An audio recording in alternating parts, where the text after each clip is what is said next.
C. Joseph Vijay எனும் நான்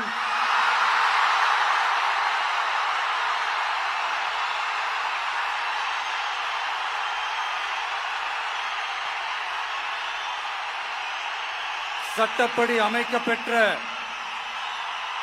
இந்திய அரசியல் அமைப்பின்பால் உண்மையான நம்பிக்கையும் மாறா பற்றும் கொண்டிருப்பேன் என்றும்